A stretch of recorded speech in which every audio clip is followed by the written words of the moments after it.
Praise the Lord. आप सबको खुदावंद यीशु मसीह के नाम में जय मसीह की। और मैं एक बार फिर से आप सबका खुदावंद यीशु मसीह के नाम में स्वागत करता हूं। और मैं दिल से शुक्रगुजार हूं खुदावंद यीशु मसीह का कि एक बार फिर से उसने हमें ये फजल दिया, उसने हमें ये मौका दिया कि हम उसके कलाम को लेकर आप सबों तक आ पाए हैं। और आप जानते हैं आज का हमारा विषय है नई वाचा का मूल सिद्धांत है प्रेम। और मैं विश्वास करता हूँ आज के वचन के द्वारा आप बहुत आशीष प्राप्त कर सकते हैं।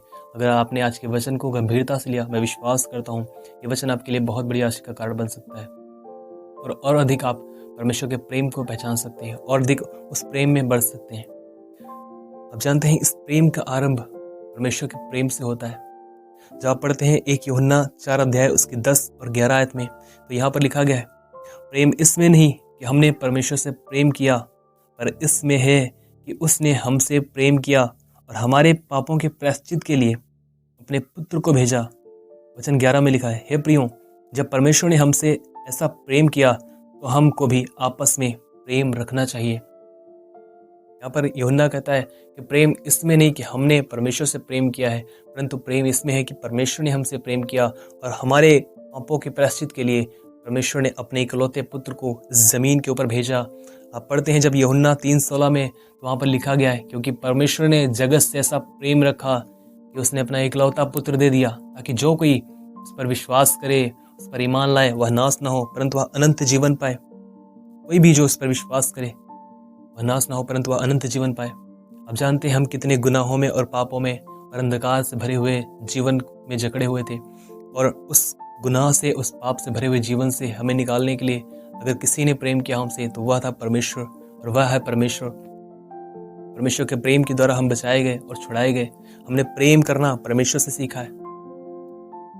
अकॉर्डिंग टू द बाइबल हमने प्रेम इसी से जाना कि परमेश्वर ने हमसे प्रेम किया। जब आप पढ़ते हैं 1 यूहन्ना 3:16 में, वहाँ पर लिखा गया है, हमने प्रेम इसी से जाना कि उसने हमारे लिए अपने प्राण दे दिए और हमें भी भाइयों के लिए प्राण देना चाहिए। इसमें यहाँ पर लिखा गया कि हमने प्रेम इसी से जाना कि उसने हमारे लिए अपने प्राण दे दिए और हमें भी भाइयों के लिए प्राण देना चाहिए। प्राण देना चाहिए। एक ऐसा प्रेम, जब परमेश्वर ने हमसे प्रेम रखा, मसीह ने हमसे प्रेम किया, उसने हमारे लिए अपनी जान दी है, अपने प्राण दिए हैं। जब आप यूहन्ना में पढ़ते हैं तो प्रभु यीशु मसीह ने एक जगह पर कहा कि जो रोटी मैं जगत के जीवन के लिए दूंगा वह मेरा मांस है, वह मेरी देह है। वह रोटी, वह देह जब हम खाते हैं, हम जब उस पर विश्वास करते हैं, उसके बहाए गए लहू के ऊपर, उसकी सलीबी मौत के ऊपर जब हम विश्वास करते हैं कि उसने हमसे प्रेम किया है और हम उस प्रेम में से बचाए गए हैं, तब हम मसीह के लहू के द्वारा बचाए जाते हैं, हम छुड़ाए जाते हैं। और उस प्रेम के वसीले ही यहाँ पर यूहन्ना लिखता है कि हमें भी अपने भाइयों के लिए प्राण देना चाहिए। हमें अपने प्राण के लिए क्या जरूरत है? भोजन। और इसीलिए यीशु ने कहा, वहाँ पर देख सकते हैं आप, कि जो रोटी मैं जगत के जीवन के लिए दूंगा वह मेरा मांस है। जब हम उस रोटी में से खाते हैं, उस पर विश्वास करते हैं, उस पर ईमान लाते हैं, हम एक जीवन को प्राप्त करते हैं। और यहाँ पर प्राण देना अपने भाई के लिए यह नहीं है कि हम उसके लिए मरेंगे। नो डाउट वो बात अलग है, पर यहाँ पर पहले यह है, बिल्कुल उसके नीचे जब आप वचन 17 में पढ़ते तो वहाँ पर क्या लिखा गया है, पर जिस किसी के पास संसार की संपत्ति हो और वह अपने भाई को कंगाल देखकर उस पर तरस खाना ना चाहे, तो उसमें परमेश्वर का प्रेम कैसे बना रह सकता है? यहाँ पर लिखा है, अगर एक व्यक्ति के पास बहुत सारी वस्तुएं हैं, खाने पीने की वस्तुएं हैं, और वह अपने किसी भाई को, मसीही भाई को देखता है, यहाँ पर जो भाइयों का जिक्र है वो आपके कलीसिया का कोई एक भाई हो सकता है, कोई बहन हो सकती है, या फिर कोई अन्य जातीय भाई हो सकता है। अगर एक व्यक्ति अपने भाई को देखता है कि उसकी ज़रूरतें, भौतिक वस्तुओं की उसको ज़रूरत है, वह भूखा है, उसको कपड़ों की ज़रूरत है, अगर एक भाई, एक मसीही जो अपने आप को कहता है कि मसीह हूँ मैं और मुझ में परमेश्वर का प्रेम है और मैं परमेश्वर से प्रेम रखता हूँ, अगर वह व्यक्ति उसकी भौतिक वस्तुओं में उसकी सहायता ना करे, उस पर तरस ना खाए, बाइबल बताती है कि कैसे कहा जा सकता है कि उसके अंदर परमेश्वर का प्रेम है। परमेश्वर के प्रेम का एक चिन्ह यह है कि वह व्यक्ति परमेश्वर से जो प्रेम करता है, उस प्रेम को अब वह मनुष्यों में दिखाए। उसका प्रेम मनुष्यों के साथ कैसा है? आपको पता है आजकल बहुत सारे लोग सिर्फ एक दिखावटी प्रेम करते हैं, वो दिल में पूरी तरह से उस व्यक्ति के लिए नेगेटिव ही बातें लेकर घूमते हैं और मुंह पर उसके सामने बहुत प्यार से भरी हुई बातों को करते हैं। यह एक झूठा प्रेम है जो कभी भी उनको खुदा की ओर से नहीं मिला है। कभी परमेश्वर का ऐसा प्रेम नहीं है जो सिर्फ झूठी तसल्ली देने वाला हो, कभी नहीं ऐसा हो सकता है। यह प्रेम दुनियावी और संसारिक है जो सिर्फ और सिर्फ एक व्यक्ति की भावनाओं के अनुसार भरा हुआ है। अब याद रखें हमेशा, परमेश्वर आपकी भावनाओं से भरे हुए प्रेम की कोई कदर नहीं करता। आपके शब्द अच्छे हो सकते हैं, क्या लिखा है बाइबल में, परमेश्वर का वचन कहता है मनुष्य की दृष्टि तो बाहरी वस्तुओं पर होती, बाहरी रूप पर होती, परंतु परमेश्वर अंदर, आपके अंदर जो है उसको देखता है। आपकी भावनाओं से भरा हुआ प्रेम है वह परमेश्वर को कभी खुश नहीं कर सकता, लेकिन एक सच्चा प्रेम ही परमेश्वर को प्रसन्न कर सकता है। बाइबल में लिखा है कि प्रेम परमेश्वर है, प्रेम परमेश्वर है। अगर कोई व्यक्ति कहता है कि मैं परमेश्वर से प्रेम रखता हूं और अपने भाई से बैर रखता है, अपने भाई को तुच्छ जानता है, जो भाई उसके साथ रहता है उससे वह प्रेम नहीं रख सकता, तो कैसे वह परमेश्वर से प्रेम रख सकता है? अगर आपके अंदर परमेश्वर का प्रेम है तो वह अब परमेश्वर चाहता है कि परमेश्वर का प्रेम अब आप मनुष्यों के साथ प्रेम करके दिखाएं, वही प्रेम जो मसीह ने आपके साथ किया। खुदावंद यीशु मसीह ने कहा अगर तुम आपस में प्रेम रखोगे तो इसी से सब लोग जान लेंगे कि तुम मेरे चेले हो। मैं हमेशा एक बात कहता हूँ, पुरानी वाचा में एक व्यक्ति था जिसका नाम था दाऊद। वह कहता है कि परमेश्वर का वचन मैंने अपने हृदय में रख छोड़ा है इसलिए कि मैं तेरे विरुद्ध पाप ना करूं। परंतु जब आप नई वाचा में आते हैं, नई वाचा में जब आप पढ़ते हैं प्रभु यीशु मसीह के विषय में, वहां पर लिखा गया वचन देह धारण करके आया। बात अलग है कि जब दाऊद कहता है कि मैंने तेरे वचन को अपने, जब वह कहता है कि तेरा वचन मेरे पांव के लिए दीपक और मेरे मार्ग के लिए उजाला है। जब आप नई वाचा में आते हैं, यीशु ने कहा तुम जगत की ज्योति हो। क्यों? उसने कहा उस वचन को लो, अपने जीवन में धारण करो और उससे अपने जीवन के द्वारा लोगों को दिखाओ। वह ज्योति जो आपके पांव के, जो आपके राह के लिए उजाला थी, जो पांव के लिए ज्योति थी, उसने कहा तुम जगत की ज्योति हो और जाओ दिखाओ, उस ज्योति के द्वारा लोगों को प्रकाशित करो। आप नई वाचा का जीवन है एक,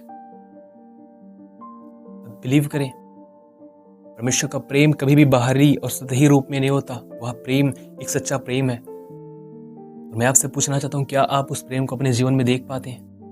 क्या आपने उस प्रेम को पहचाना है अपने जीवन में? क्या आपने उस प्रेम का स्वाद चखा है? वह प्रेम कभी किसी के साथ, उस प्रेम की क्वालिटी जब आप पढ़ते हैं, 1 कुरिन्थियों 13 अध्याय में पौल बताता है, वो कहता है कि मैं मनुष्यों और स्वर्गदूतों की बोलियां बोलूं और मैं अपने भाइयों से प्रेम ना रखूं तो मैं ठनठनाता हुआ पीतल और झंझनाती हुई झांझ हूं।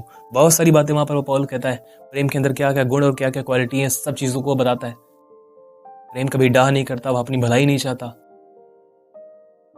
प्रेम कभी टलता नहीं। बहुत सारी बातें वहां पर लिखी गई हैं।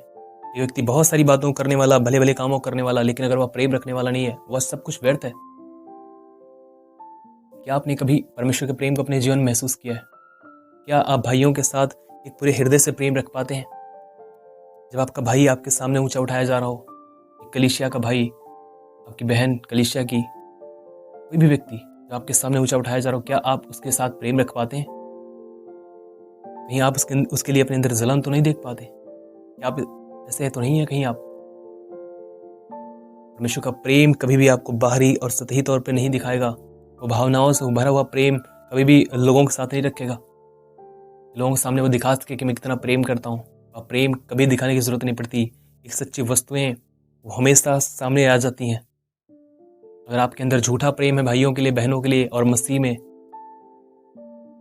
जितना मर्जी उसे कवर कर ले सच्चाई दिखाने की, वह एक दिन प्रकट हो जाएगा। और इससे सिर्फ आप अपने आप को ही, और इससे सिर्फ आप अपने आप को ही धोखा देंगे, किसी और को नहीं।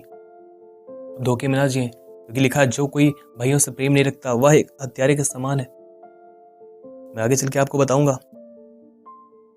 मैं आपसे पूछना चाहता हूं, क्या आपने उस प्रेम को अपने जीवन में अनुभव किया है? क्या भाइयों के साथ आपका प्रेम वैसा ही जैसा मसीह ने आपके साथ प्रेम किया? क्या आप लोगों की भलाई वैसे ही चाहते जैसे परमेश्वर आपकी भलाई चाहता है? बाइबल बताती है आज से हजारों साल पहले परमेश्वर ने आदम और हवा को बनाया, और उससे मैं इसे शॉर्ट करके आपको बताना चाहता हूँ। आदम और हवा से कैन उत्पन्न हुआ और उसके बाद कैन का भाई हाबिल उत्पन्न हुआ। बाइबल बताती है कि एक दिन कैन और हाबिल यहोवा के सम्मुख भेंट लेकर आए, परमेश्वर ने, बाइबल बताती है कि हाबिल और उसकी भेंट को स्वीकार किया, परंतु कैन और उसकी भेंट को ना स्वीकार किया। वहां पर क्या लिखा गया है? परमेश्वर ने जब वहां पर लिखा गया कि जब कैन ने देखा कि यहोवा ने मेरी भेंट को स्वीकार नहीं किया, वह क्रोध से भर गया। परमेश्वर ने उससे कहा, तूने क्यों क्रोध किया? क्यों तू क्रोधित हुआ? क्या तू भला करे? क्या तेरी भेंट ग्रहण ना की जाएगी? क्या तुझे नहीं स्वीकार किया जाएगा? वहां पर परमेश्वर ने पहले इसके हाबिल की भेंट को स्वीकारा। परमेश्वर ने हाबिल को स्वीकार किया था, और पहले इसके कि कैन की भेंट को नकारा, उसने हाबिल को नकारा था। वहां पर एक जीवन था। हाबिल का जीवन परमेश्वर की दृष्टि में एक ग्रहण योग्य जीवन था। परमेश्वर ने हाबिल के जीवन को ग्रहण किया, पहले इसके कि परमेश्वर ने उसकी भेंट को ग्रहण किया। आप पढ़ के देख सकते हैं बाइबल में, परमेश्वर आपकी भेंट से बढ़कर आपके जीवन को चाहता है। आप कुछ भी क्यों ना खुदा के पास लेकर आए हैं। क्यों प्रभु यीशु मसीह ने नई वाचा में कहा, अगर आप परमेश्वर सम्मुख भेंट लेकर आते हैं और आप देखते हैं कि आपके भाई के मन में कुछ आपके लिए बुरी बातें हैं, कुछ विरोध है, तो जाएं, पहले भेंट छोड़ दें और उससे जाएं, उसके साथ सुलह कर लें। जब आप देखते हैं कि कैन ने किस प्रकार से क्रोध किया, क्रोधित होकर वह चला गया, उसने देखा कि मेरा भाई जो छोटा था उसको परमेश्वर ने स्वीकार किया और मुझे नहीं स्वीकार किया, वह क्रोध से भर गया। अब जानते हैं वहां पर क्या था? देखा मेरा भाई छोटा है, वह इतना अधिक कैसे आगे बढ़ गया? कैसे वह परमेश्वर के ग्रहण योग्य हो गया? और मैं पर्सनली दिल से बिलीव करता हूं, उस टाइम हाबिल अपने समय के लोगों में एक निर्दोष व्यक्ति था, जिसको परमेश्वर ने स्वीकार किया था, जिसके पास कोई कलाम नहीं था, परंतु वह खुदा के साथ चलने वाला एक व्यक्ति था। मैं बिलीव करता हूं, और परमेश्वर ने इसलिए उसके जीवन को स्वीकारा था। अब याद रखें, आपकी हर प्रकार की सेवकाई, हर प्रकार की मिनिस्ट्री व्यर्थ है अगर आपका जीवन सही नहीं है, अगर आप खुदा के साथ चलने वाले नहीं है। वहां पर भेंट लेकर आना एक सेवकाई भी हो सकती है कि वह एक सेवकाई को लेकर आया और बहुत सारी भलाइयों को लेकर आया उसके सम्मुख, परमेश्वर के सम्मुख कैन, और परमेश्वर ने किसी प्रकार की भलाई को नहीं स्वीकारा। परमेश्वर ने पहले उसके जीवन को देखा। जब देखा कि उसका जीवन ही नहीं सही है, सारी भेंट वहां पर व्यर्थ उसकी ठहरी। हाबिल सबसे अच्छी भेंट का सबसे अच्छा हिस्सा लेकर आया था परमेश्वर के पास। परमेश्वर ने उसकी भेंट को नहीं, सबसे पहले उसके जीवन को देखा था, और उसके जीवन को जब देखा, उसके जीवन को स्वीकारा, उसके बाद उसकी भेंट को स्वीकारा। फिर कैन ने देखा कि मेरा भाई स्वीकारा गया है और मैं नकार दिया गया हूं, और मेरा छोटा था इतना कैसे आगे बढ़ गया। उसके अंदर एक चीज आई, वह थी जलन। पहला आप एक भाई के प्रति आया, और उस जलन ने पता क्या करवाया? उस बैर ने। जब आप आगे पढ़ते हैं उस अध्याय को, वहां पर लिखा गया, कैन ने हाबिल से कहा मैदान में चले। जब वह मैदान में थे, वहां पर लिखा गया कि कैन अपने भाई हाबिल को ऊपर चढ़कर उसकी हत्या कर देता है, उसे मार डालता है। इसके पीछे मूल कारण जानते हैं आप क्या था? वह था बैर, झगड़ा, जलन। नई भाषा में एक बहुत ऊंचे लेवल पे इसे ले जाया गया, वहां पर उसने मार डाला था। और मैं आगे चल के मैं आपको बताना चाहता हूं इसके विषय में। जब एक नई भाषा में एक व्यक्ति जब सिर्फ बैर रखता है, वह एक हत्या करने के समान पाप है। आप पढ़ के देख सकते हैं 1 यूहन्ना 3 अध्याय उसकी 14 और 15 आयत में क्या लिखा गया है? हम जानते हैं कि हम मृत्यु से पार होकर जीवन में पहुंचे हैं, क्योंकि हम भाइयों से प्रेम रखते हैं। जो प्रेम नहीं रखता वह मृत्यु की दशा में रहता है। जो कोई अपने भाई से बैर रखता है वह हत्यारा है, और तुम जानते हो किसी हत्यारे में अनंत जीवन नहीं रहता। यहाँ पर लिखा गया है, हम जानते हैं कि हम मृत्यु से पार होकर जीवन में प्रवेश कर चुके हैं। क्यों? क्योंकि हम अपने भाइयों से प्रेम रखते हैं। अगर कोई व्यक्ति अपने भाई से बैर रखता है तो वह जान लो कि वह हत्यारा है, और किसी हत्यारे में अनंत जीवन नहीं है। फिर से मैं आपसे कहना चाहता हूँ, उत्पत्ति में जब आप पढ़ते हैं यूसुफ के विषय में, यूसुफ ने जब एक दर्शन देखा, और उस दर्शन में उसने देखा कि सूरज, चंद्रमा और 11 तारे उसे दंडवत कर रहे हैं। जब उसने उस दर्शन को अपने भाइयों और अपने पिता को बताया, उसके भाइयों ने उससे नफरत की, उससे घृणा की, और उसी घृणा और उसी नफरत ने एक दिन उसके भाई यूसुफ को उन्होंने इतना प्लान किया कि हम उसे मार डालेंगे। इवन उन्होंने अपनी जान अपनी तरफ से उन्होंने पूरी तरह से खत्म कर दिया था उसे। जब उन्होंने सोचा था कि हम इसे मार डालें, वो बात अलग थी कि वहां पर कुछ भाई थे उसके, जिसकी वजह से उसे एक गड्ढे में डाला गया और उसके बाद उन्होंने बेच दिया। मैं आपसे एक बात कहना चाहता हूं, यूसुफ ने कभी उनसे बैर नहीं रखा। यूसुफ उनसे प्रेम रखने वाला व्यक्ति था। जिन व्यक्तियों ने उसे 20 चांदी के टुकड़ों में बेच दिया, एक दिन ऐसा खुदा उनके सम्मुख ले आया कि वही यूसुफ जिसको उन्होंने 20 चांदी के टुकड़ों में बेचा था, उसी यूसुफ के टुकड़ों पर वो जी रहे थे। अब याद रखें, यूसुफ का बेचा जाना, खड्डे में गिराया जाना, यह सब कुछ एक मृत्यु को दर्शाया गया। वहां पर वहाँ पर एक उसके पीछे मूल कारण था बैर, कैसे यह बढ़ गया। मैं आपसे पूछना चाहता हूँ, जब आप अपने भाई को, अपने मित्र को, अपने दोस्त को जो मसीह में है, आप उसे बढ़ता हुआ देखते हैं, क्या आप उसके लिए अपने अंदर घृणा और नफरत नहीं देख पाते? मैंने इसे अपने जीवन में बहुत अच्छे तरीके से अनुभव किया है और मैं बहुत अच्छे तरीके से इसके विषय में आपको बता सकता हूँ, क्योंकि मैंने इसे पर्सनली अपने व्यक्तिगत जीवन में अनुभव किया है। मैं देख पाता हूँ अपने जीवन के हर एक दिल की गहराई में एक छोटी से छोटी बात को, जब मैं एक बिल्कुल बाल के समान बिल्कुल छोटा सा जलन में देख पाता हूँ मेरे सामने, जब मेरा भाई ऊंचा उठाया गया हो और उसे आदर मिला हो और वह प्रभु में बढ़ रहा हो। मैं छोटी छोटी बात को देख पाता हूँ कि क्या मेरे अंदर कहीं उस व्यक्ति के अंदर जलन तो नहीं आ रही। मैं देख पाता हूँ कि जब कभी भी मैं इस चीज को अपने अंदर महसूस कर पाता हूँ कि मुझ में यह है, मैं तुरंत खुदा के पास उसे लेकर जाता हूँ और प्रभु से कहता हूँ, प्रभु प्लीज यह मेरे जीवन से दूर हो। मैं ऐसा कोई भी जीवन नहीं जीना चाहता जिसमें बैर और नफरत और झगड़ा और ईर्ष्या हो। परमेश्वर के प्रेम का यह चिन्ह है कि वह व्यक्ति जो परमेश्वर से प्रेम रखता है, वह मनुष्यों से भी प्रेम रखेगा। जब आप दाऊद के विषय में पढ़ते हैं, एक ऐसा व्यक्ति था साउल। आप जानते हैं साउल के विषय में, इजराइल के ऊपर पहला राजा जो बैठाया गया उसका नाम था साउल। और जब साउल ने बहुत सारी गलतियां की, खुदा के विरुद्ध जाकर, बहुत सारे खुदा के खिलाफ जाकर काम किए, परमेश्वर के वचन को उसने तोड़ा। परमेश्वर ने उससे कहा कि मैंने तुझे राजा होने के अयोग्य जाना है और मैंने अपने लिए एक ऐसे व्यक्ति को चुन लिया जो मेरे मन के अनुसार है। और उसने दाऊद को चुना और दाऊद का अभिषेक करवाया। और इस चीज को देखकर साउल इतना अधिक जलन से भर गया था, इतना अधिक बैर उससे रखने लगा था। कई बार साउल ने उसे दाऊद को मारने की कोशिश की, कई बार भाला मारकर, और पता नहीं किस तरह से उसे ढूंढता फिरा यहाँ वहां। दाऊद भागता रहा गुफाओं में, यहाँ वहां, बहुत सारी जगहों पर। मैं आपसे एक बात कहना चाहता हूँ, जब साउल मारा गया, आप जानते हैं दाऊद उस टाइम आनंदित नहीं था, उस टाइम मगन नहीं हुआ। आप पढ़ के देख सकते हैं 2 शमूएल 1 अध्याय में, जब साउल मारा गया वहां पर दाऊद ने कोई आनंद नहीं मनाया कि देखो इसने मेरे साथ ऐसा किया कि यह मुझे मारने पर था। परमेश्वर के अभिषिक्त के ऊपर इसने हाथ उठाने की कोशिश की, इसने मारने की कोशिश की, इसके साथ ऐसा ही होना चाहिए था। उसने कोई जश्न, कोई आनंद नहीं मनाया। आपको पता है, आप पढ़ के देख लो, उसने शोक किया वहां पर दुखी था वो। एक पुरानी वाचा का व्यक्ति, ये पुरानी वाचा के लोग थे जिनके अंदर पवित्र आत्मा नहीं था, और आज नई वाचा के लोग हैं जिनको पवित्र आत्मा दिया गया है, वो कैसे खुदा के प्रेम से दूर हैं। पवित्र आत्मा की सेवकाई ये नहीं है कि वो आपके अंदर आए और बड़े बड़े चिन्ह और चमत्कार प्रकट हों, बीमार चंगे हों। नो डाउट ये सब उसकी सेवकाई है, पर पहली सेवकाई उसकी ये नहीं है। वो आपके अंदर आएगा और आपके अंदर वह परमेश्वर के प्रेम को पैदा करेगा। वही प्रेम जो आपके साथ परमेश्वर ने किया कि जब आप पापी थे तब मसीह आपके लिए कुर्बान हुआ। क्या वह प्रेम आपके अंदर पाया जाता है? नहीं, आप लोगों से जलन तो नहीं रखते। मैंने ऐसे बहुत सारे लोगों को देखा जो आज लोगों को माफ नहीं कर पाते। छोटी छोटी बातों को लेकर बहुत सालों तक वो अपने दिल में रखे रहते हैं। अगर कोई व्यक्ति उनके सामने माफी मांगता, वो माफ करने से इनकार कर देते हैं। क्यों? उनके पास माफी नहीं है। अब बाइबल में पढ़ते हैं, प्रभु यीशु मसीह ने कहा, मत्ती 18 और 35, यहाँ पर लिखा है, इसी प्रकार यदि तुम में से हर एक अपने भाई को मन से क्षमा ना करेगा तो मेरा पिता जो स्वर्ग में है तुमसे भी वैसा ही करेगा। यहाँ पर लिखा गया है, अगर तुम में से कोई व्यक्ति अपने भाई को मन से क्षमा ना करे, दूसरों को क्षमा ना करेगा, स्वर्गीय पिता तुम्हें क्षमा ना करेगा। मैं आपसे कहना चाहता हूँ, बाइबल में लिखा है, इस पृथ्वी के ऊपर अगर एक भी व्यक्ति है जिसको आपने माफ नहीं किया है, मैं आपसे कहना चाहता हूँ, खुदा आपको माफ नहीं करेगा। बहुत सारे ऐसे लोग मैंने देखे जो माफ नहीं कर पाते हैं, और ना ही वो ऐसे बहुत सारे लोग देखे जो माफी मांग पाते हो।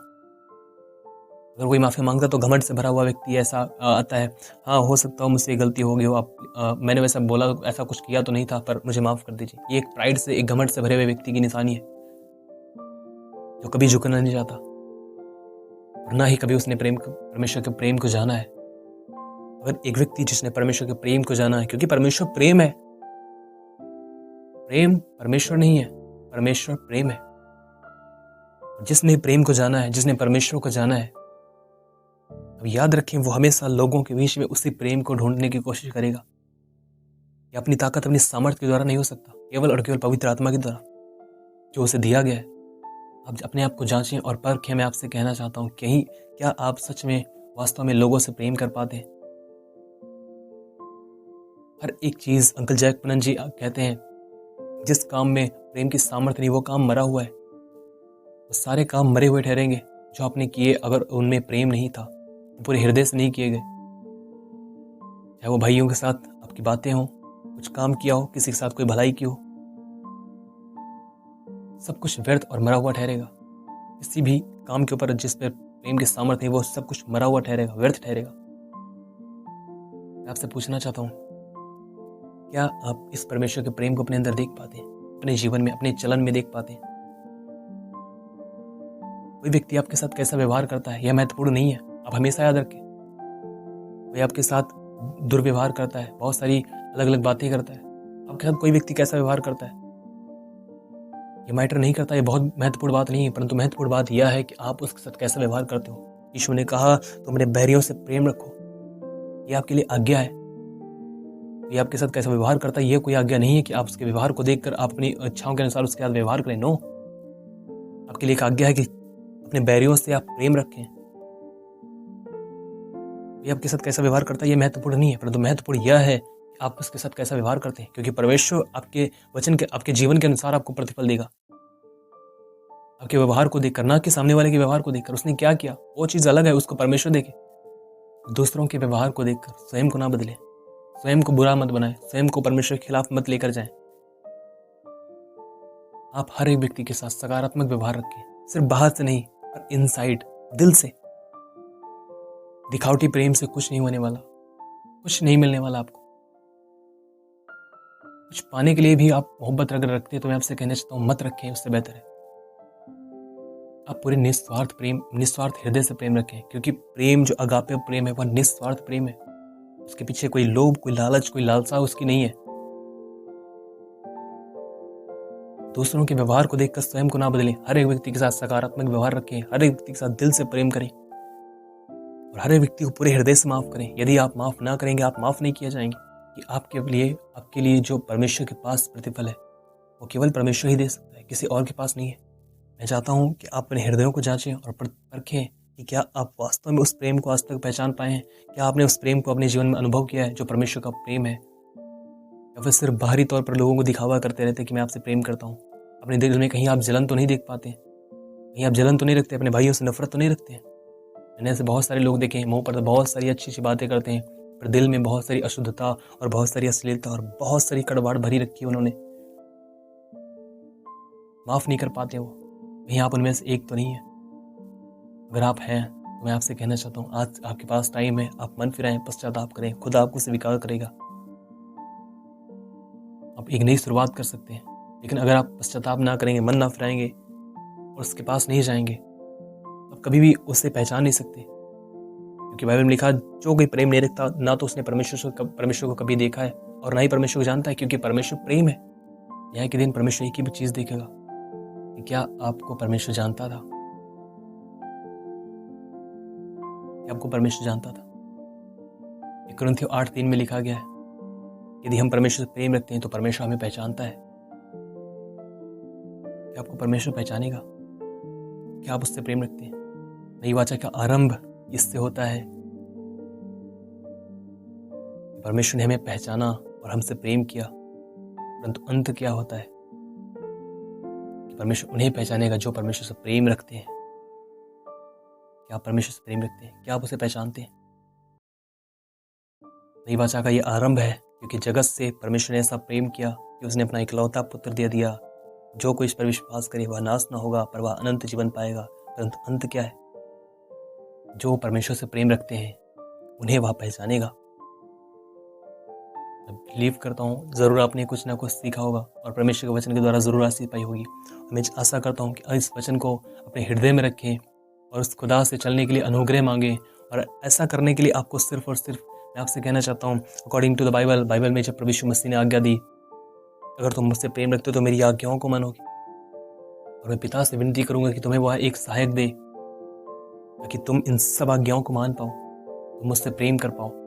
आपको एक काम करने की जरूरत है, अपने हर प्रकार के गुनाह से, पाप से मन फिराकर एक सच्चा पश्चाताप खुदावन के सम्मुख ले जाकर रखने की जरूरत है और उससे दुआ करने की जरूरत है कि प्रभु मुझे दे पवित्र आत्मा। और पूरे साफ दिल से उससे मांगे, केवल उसकी इच्छा पर चलने के लिए मांगे। मैं आपसे कहना चाहता हूँ वो आपको अपनी आत्मा से भरेगा और आप उसी आत्मा के सामर्थ्य के द्वारा मसीह के साथ चलने वाले हो पाएंगे और आप एक जयवंत जीवन जी पाएंगे। मैं विश्वास करता हूँ आपने जरूर आशीष पाई होगी।